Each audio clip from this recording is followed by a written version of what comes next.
Assalamualaikum warahmatullahi taala wabarakatuh. Kumpulan kami akan membentangkan tugasan kajian yang bertajuk etika dari perspektif pelbagai peradaban.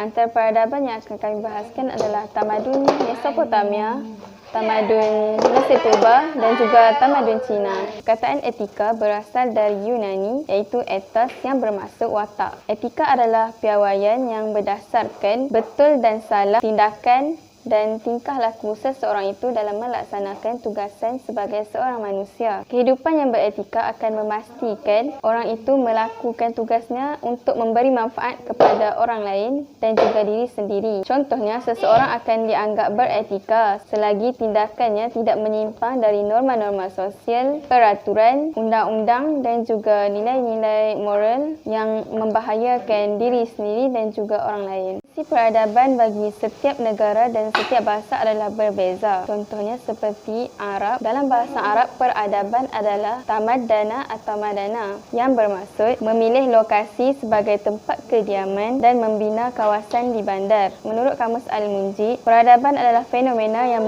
mengubah kehidupan yang liar dan nomad kepada kehidupan yang maju. Seterusnya, menurut Islam pula, terdapat beberapa istilah yang bersangkutan dengan peradaban seperti umran, adab, dainun atau dinun, takdib dan adabun. Maksud umran adalah kekayaan, kawasan perumahan, kesejahteraan, hidup yang kekal. Manakala adab adalah jemputan untuk mengambil bahagian di dalam sesuatu acara.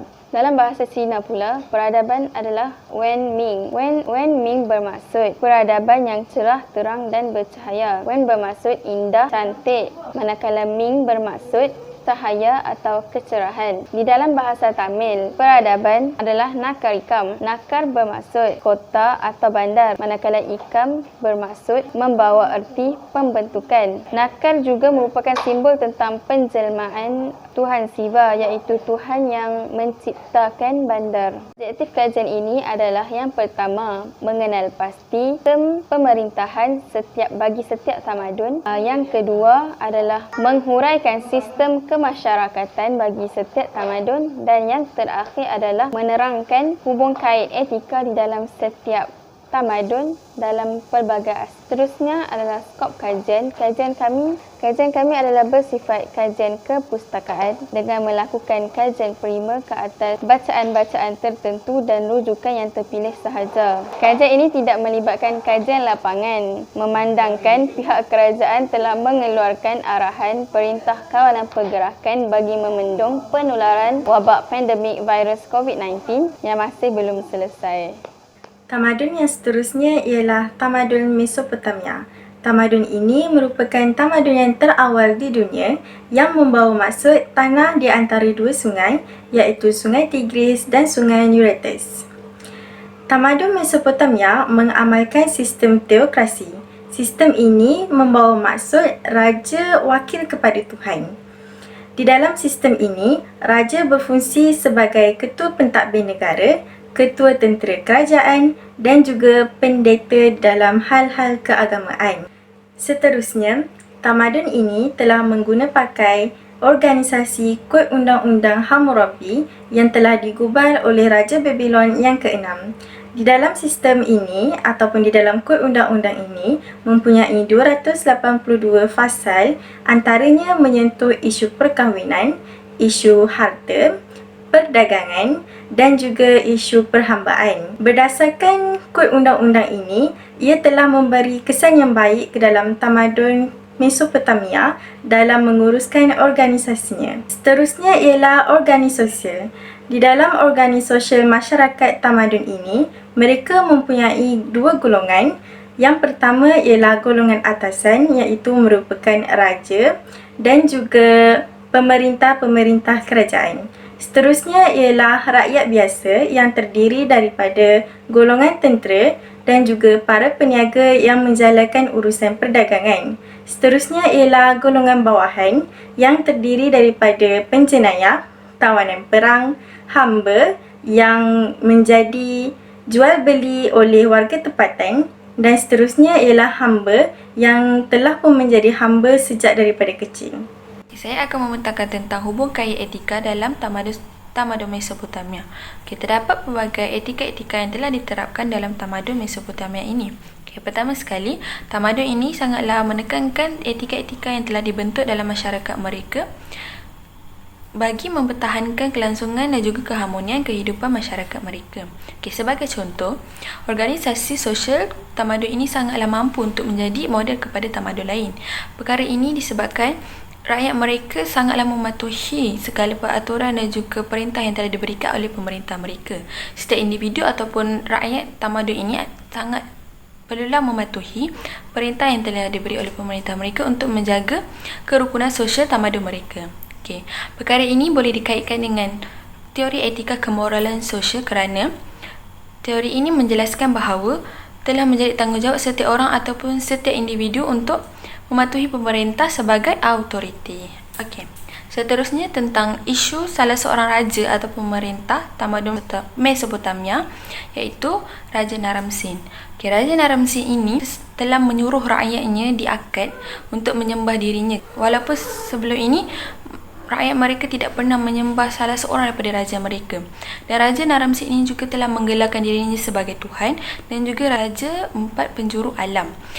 Ini kerana beliau telah menguasai seluruh wilayah Akkad tersebut. Perkara ini boleh dikaitkan dengan teori etika egoisme kerana teori ini mengatakan bahawa mereka tidak mempercayai kewujudan dan juga hukum Tuhan. Perkara ini sangatlah berkait rapat dengan tingkah laku ataupun etika Raja Naram-Sin ini. Kemudian, wujudnya lagi teori etika kemoralan sosial ini dengan adanya penghasilan Kod Undang-Undang Hammurabi.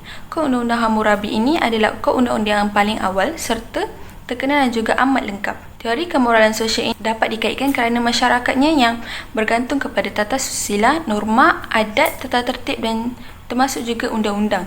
Sebagai contoh, masyarakatnya perlulah ikuti segala peraturan yang telah ditetapkan oleh Kod Undang-Undang Hammurabi ini dan juga jika sesiapa yang berani menentang ataupun bertindak menukar Kod Undang-Undang Hammurabi ini akan dikenakan hukuman. Bagaimanapun, teori kemoralan sosial ini adalah sangat bertentangan dengan teori egoisme. Kerana teori egoisme itu menyatakan bahawa manusia tidak memerlukan sebarang undang-undang dari pihak pemerintah kerana manusia boleh membina kehidupan mereka sendiri. Akhir sekali, saya simpulkan bahawa terdapat pelbagai etika-etika yang telah diterapkan dalam masyarakat tamadun Mesopotamia ini. Dan dengan etika-etika yang telah diterapkan dalam masyarakat tamadun ini, ia telah membantu dalam membangunkan kemajuan tamadun Mesopotamia. Tamadun Mesir Purba lahir di tebing sungai berpunca daripada Sungai Nil Biru dan Sungai Nil Putih. Limpahan air Sungai Nil ke tanah yang gersang dan berpadang pasir berjaya menukar bentuk muka bumi Mesir kepada tanah yang subur, sangat sesuai untuk pertanian dan pertempatan. Selain itu, pertempatan tetap di sepanjang sungai berkembang menjadi perkampungan dan gabungan perkampungan menjadi sebuah bandar dan beberapa buah bandar bergabung untuk menjadi sebuah daerah. Tamadun ini kita dapat bahagikan kepada 4 tahap, iaitu iaitu zaman awal, zaman pertengahan, zaman empire dan zaman kejatuhan. Zaman kejatuhan pada tamadun Mesir Purba ini telah berlaku disebabkan oleh pemerintahan dikuasai oleh orang asing seperti Libya, Kush, Parsi dan Yunani. Seterusnya, mereka membina sistem pengairan yang baik untuk pertanian dengan menggunakan alat logam. Selepas itu, kita masuk pula kepada sistem pemerintahan tamadun Mesir Purba. Sistem pemerintahan Mesir Purba diterajui oleh raja iaitu Firaun. Bangsawan telah membantu Firaun untuk menjalankan pentadbiran, menjaga keamanan, mengurus dan mengagihkan penghasilan makanan di dalam negara. Golongan bangsawan ini merupakan pembesar yang terdiri daripada pegawai, penasihat dan juga gubernur yang mentadbir wilayah yang ditakluki. Para rahib pula dipertanggungjawabkan untuk mentadbir hal keagamaan. Urusan pentadbiran ini turut dibantu oleh jurutulis yang terdiri daripada orang awam yang dilantik untuk menulis segala rekod kerajaan. Tamadun Mesir Purba juga telah mengiktiraf wanita sebagai pemimpin. Contohnya, pada zaman Empire, seorang wanita telah dilantik menjadi Firaun iaitu Firaun Hatshepsut dan era pemerintahannya penuh dengan pembaharuan seperti pembinaan terusan dan pembinaan padang pasir kepada tanah pertanian yang subur. Keupayaan beliau membawa perubahan ini telah meletakkan beliau setanding dengan pencapaian Firaun yang lain, dan ini menunjukkan wanita di dalam tamadun Mesir purba mampu memerintah serta memiliki status yang tinggi. Seterusnya, kita berpindah kepada sistem kemasyarakatan yang diamalkan dalam tamadun Mesir purba. Yang pertama, mereka mengamalkan kehidupan berorganisasi yang diketuai oleh Firaun yang merupakan raja yang berkuasa mutlak dan dianggap suci. Selepas itu, dari segi agama dan kepercayaan pula, orang Mesir purba ini mempercayai konsep politisma, iaitu menyembah banyak Tuhan. Setiap Tuhannya dikaitkan dengan unsur alam seperti Re iaitu Tuhan matahari, Ra'atum iaitu Tuhan langit, dan Amun iaitu Tuhan angin. Mereka juga mempercayai kehidupan selepas mati, dan dari segi pengkhususan pekerjaan pula, wujudnya aktiviti penenunan, pembuatan barang, tembika dan peralatan dan aktiviti pelembungan emas. Untuk sistem pendidikan pula, mereka memberikan pendidikan untuk kanak-kanak daripada keluarga atasan. Dan akhir sekali, untuk sistem perubatan pula, mereka banyak melahirkan pengamal perubatan yang mendapat status yang tinggi dan berkhidmat untuk Firaun dan juga masyarakat. Seterusnya, kita akan mengupas mengenai hubungan etika dalam tamadun Mesir purba. Seperti mana yang kita tahu, tamadun Mesir purba telah mencapai era kegemilangannya pada suatu masa dahulu, yang mana antara faktor kegemilangan tersebut tercapai adalah dengan pembentukan etika ataupun budaya yang diperhatikan dalam masyarakat Mesir purba. Etika yang pertama adalah masyarakat Mesir purba gemar untuk memelihara dan menjaga mayat dengan cara mereka mengerat mayat tersebut dan meletakkan mayat tersebut di dalam makam-makam. Makam yang dimaksudkan di sini adalah sebuah piramid. Seterusnya, etika yang kedua terdapat masyarakat Mesir purba yang mengawet tubuh badan mayat, kerana mereka percaya bahawa dengan mengawet tubuh badan mayat, mereka dapat menggantikan jiwa yang telah mati, dan mereka juga berharap untuk hidup selama-lamanya. Etika yang ketiga, kita lihat pula kepada sistem ketuhanan tamadun Mesir purba. Masyarakat Mesir purba percaya kepada banyak Tuhan. Jadi masyarakat Mesir purba sendiri yang telah menetapkan perintah dan juga larangan yang seakan-akan itu adalah pesanan daripada dewa-dewa dan juga Tuhan mereka. Jadi tanggungjawab masyarakat Mesir purba ini adalah akur dengan perintah dan larangan tersebut, kerana mereka percaya bahawa mereka akan ditimpa musibah sekiranya mereka mengingkari perintah dan larangan tersebut. Di sini kita boleh lihat bahawa wujudnya unsur virtuous, di mana mereka melakukan perkara kebaikan untuk mengelakkan musibah tersebut, dan juga unsur traditionalism bila mana mereka akur dengan perintah dan larangan tersebut. Etika yang keempat, masyarakat Mesir purba mempunyai satu kepercayaan bahawa mereka akan mengalami proses kematian selama 40 hari dan mereka akan dikembalikan rohnya ke dalam badan yang sama. Dengan cara ini, masyarakat Mesir purba percaya bahawa mereka mampu untuk menyampaikan dan mengajarkan pengetahuan-pengetahuan yang mereka miliki itu kepada generasi-generasi yang seterusnya selepas mereka. Jadi, apakah kaitan antara empat etika ini dalam tamadun Mesir purba? Ada 3 elemen penting yang kita peroleh daripada empat etika ini. Penghasilan teknik baru apabila masyarakat Mesir purba mempunyai cara untuk membuat piramid dan juga teknik untuk mengawet tubuh badan mayat. Elemen yang kedua adalah pembentukan masyarakat yang berbudi pekerti, bila mana masyarakat Mesir purba ini berusaha untuk sering melakukan kebaikan mengikut kepercayaan agama mereka. Dan elemen yang ketiga adalah lahirnya masyarakat yang berpendidikan, iaitu masyarakat Mesir purba berusaha untuk mencari dan mempelajari ilmu pengetahuan. Kerana apa? Kerana untuk menyampaikan ilmu-ilmu tersebut kepada generasi mereka yang selepasnya. Jadi, secara tidak langsung, ketiga-tiga elemen inilah yang membawa kepada kegemilangan tamadun Mesir purba pada waktu dahulu. Hai, saya Saira binti Nawawi. Saya akan ceritakan sedikit secara ringkas tentang tamadun Cina. Tahu tak sejarah tentang tamadun Cina? Tamadun Cina ialah tamadun yang tertua dan kesinambungannya sehingga kini. Tamadun Cina mempunyai sifat yang terbuka dalam berinteraksi serta berlaku baik dengan semua tamadun lain, dan dia dapat mengekalkan identitinya hingga kini. Tamadun Cina ni sebenarnya telah dikesan sejak 2000 sebelum Masihi lagi, dan tamadun Cina mempunyai pelbagai aspek dari segi pertumbuhan serta perkembangan. Selain itu, tamadun Cina juga didorong oleh faktor sama seperti sumber air, sungai, yang mana terwujudnya tamadun Cina itu sendiri di Sungai Huanghe. Seterusnya kita masuk kepada sistem pemerintahan tamadun Cina. Okey, sistem pemerintahan tamadun Cina ada 4 zaman ataupun 4 peringkat. Yang pertama ialah zaman permulaan, yang kedua ialah zaman pertengahan dikenali juga sebagai zaman keagungan. Yang ketiga ialah zaman peralihan dan yang keempat ialah zaman pemodenan. Okey, kita start dengan zaman permulaan. Pada zaman permulaan telah munculnya kerajaan bersilih ganti seperti dinasti Xia, dinasti Shan, dinasti Qin, dinasti Shao dan dinasti Han. Dan pada zaman itu, sistem pemerintahan adalah berbentuk feodal beraja. Dan selain itu, pada zaman permulaan ini dikenali juga sebagai zaman peperangan, dan peperangan ini telah berakhirnya dengan kemunculan negeri Qin yang diketuai oleh pemimpin Shi Huangdi. Dan zaman permulaan ini juga telah berakhirnya dengan dinasti Qin. Okey, next point kita adalah zaman yang kedua. Zaman apa tadi saya bagi tahu? Betul, zaman pertengahan, iaitu zaman keagungan yang bermulanya dinasti, di mana bermulanya dinasti Qin, dinasti Han dan dinasti Tang pada masa itu. Dan zaman ini juga dikenali sebagai zaman kemuncak. Kenapa dipanggil zaman kemuncak? Kerana pencapaiannya dalam pelbagai aspek seperti sains, kesusasteraan, teknologi, pendidikan agama dan sebagainya.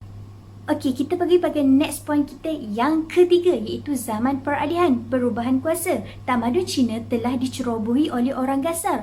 Kemunculan dua pemerintah iaitu orang Manggul dan orang Manchu. Orang Manggul telah menguasai Cina pada abad yang ke-13, tetapi pada abad yang ke-15 Cina kembali menguasai dengan kemunculan dinasti Ming. Tetapi, ada lagi tetapi. Pada abad yang ke-19, Cina kembali dikuasai oleh pemerintah asing. Okey, kita masuk kepada next point kita yang terakhir, iaitu yang keempat, zaman moden. Zaman moden ini dikenali juga sebagai zaman cabaran bagi tamadun Cina. Tamadun Cina hampir mengalami keruntuhan disebabkan oleh pencerobohan kuasa asing. Pada zaman ini juga telah munculnya golongan intelek muda hasil daripada pendidikan seperti Dr. Sun Yat-sen yang telah melancarkan revolusi 1991, tumbankan dinasti Qin dan membentuk Republik Cina. Nilai-nilai lama dan pengalaman para pemimpin membuatkan tamadun Cina kekal hingga hari ini. Seterusnya kita pergi kepada sistem kemasyarakatan yang dipraktiskan oleh masyarakat Cina. Masyarakat Cina mempunyai sistem sosial yang disusun secara hierarki, keharmonian sosial, penyatuan antara dua pihak, kebaikan moral dan kerjasama serta tanggungjawab terhadap kumpulan. Konsep Zhengxin merupakan asas utama sosial masyarakat Cina. Konsep ini terbahagi kepada 5 bahagian hubungan. Yang pertama ialah antara suami dengan isteri, yang kedua ialah bapa dengan anak, yang ketiga ialah adik-beradik, yang keempat ialah pemerintah dengan rakyat dan yang kelima ialah kawan dengan kawan. Sistem sosial 5 hubungan ini pada dasarnya tidak bertentangan dengan ciri hubungan Islam dan budaya ini juga diterima Islam. Tamadun Cina mempunyai keunikan yang tersendiri kalau kita nak bandingkan dengan tamadun-tamadun yang lain kerana ianya sangat berkait rapat dengan aliran falsafah mereka. Seperti yang kita tahu dan seperti yang kita maklum bahawa sains dan teknologi merupakan bidang yang sangat maju di negara Cina. Akhir sekali kita masuk kepada hubungkan etika dalam tamadun Cina. Tamadun Cina merupakan tamadun yang berterusan dari satu dinasti ke dinasti yang seterusnya, yang mana setiap dinasti pasti akan adanya perubahan gaya hidup ataupun etika mengikut dinasti yang tertentu. Etika yang pertama, masyarakat tamadun Cina amat menitik beratkan etika-etika yang dibentuk mengikut dinasti yang tertentu. Tujuannya adalah untuk mempertahankan kelangsungan hidup dan untuk memastikan keharmonian masyarakat antara mereka. Perkara ini menunjukkan bahawa masyarakat tamadun Cina amat mementingkan unsur religius dalam diri mereka sendiri dan juga unsur tradisionalism, bila mana masyarakat ini akur dengan etika-etika yang telah mereka bentuk. Etika yang seterusnya adalah masyarakat tamadun Cina amat mementingkan soal pendidikan, terutama dalam keluarga mereka sendiri, sehingga para ibu bapa sanggup berkorban dan berusaha keras dengan pelbagai cara untuk memastikan anak mereka mendapat pendidikan. Jadi, perkara ini membawa kepada lahirnya generasi-generasi yang berpendidikan dan berpengetahuan tinggi. Dengan adanya generasi-generasi yang berpendidikan ini, maka wujudlah keberhasilan penemuan-penemuan yang unik dan juga pelbagai dalam tamadun Cina ini. Sebagai contoh, wujudnya penemuan penggunaan kertas oleh Cai Lun yang diperbuat daripada fiber-fiber tumbuhan. Etika yang terakhir akan kita bincangkan adalah masyarakat tamadun Cina berpegang kepada aliran falsafah. Antaranya adalah Konfusianisme, Taoisme, Daoisme, Legalisme dan juga Humanisme.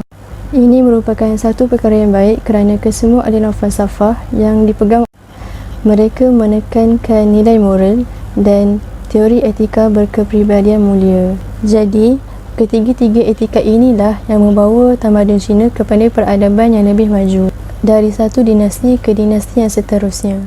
Saya Siti Hajar binti Mustafa, nombor matrik 1191478.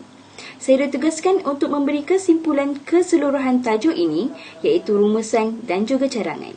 Rumusan yang dapat dikeluarkan daripada topik ini ialah ilmu tentang ketamadunan penting hari ini kerana ia memberi pelbagai faktor yang boleh membantu ke arah pembinaan serta kejayaan. Ilmu ini juga relevan kerana manusia pada zaman ini berada di persimpangan jalan. Kejayaan fizik yang terlalu tinggi melalui sains dan teknologi malangnya telah diiringi oleh falsafah dan pandangan semesta atau worldview yang melihat hanya kepada material itu wujud, penting dan beroperasi di dalam kehidupan. Justru walaupun kelahiran sesebuah tamadun itu banyak bergantung kepada kedudukannya yang strategik dari segi perolehan sumber-sumber semula jadi dan lokasi geografi, tetapi kemunculan ini juga banyak berkaitan dengan rangsangan keagamaan dan kerohanian. Cadangan yang dapat saya kemukakan dalam topik ini ialah budaya bertolak ansur perlu disuburkan dalam konteks negara kita untuk memperkukuhkan lagi jalinan perpaduan dan integrasi nasional yang merupakan kunci kekuatan dan kelangsungan kewujudan negara. Seterusnya, pentingnya pendedahan terhadap mengenali latar belakang tamadun masing-masing kerana ia dapat memupuk rasa kesalingfahaman di antara satu sama lain, khususnya buat rakyat Malaysia yang berbelang bangsa. Itu sahaja daripada kami semua. Assalamualaikum warahmatullahi taala wabarakatuh.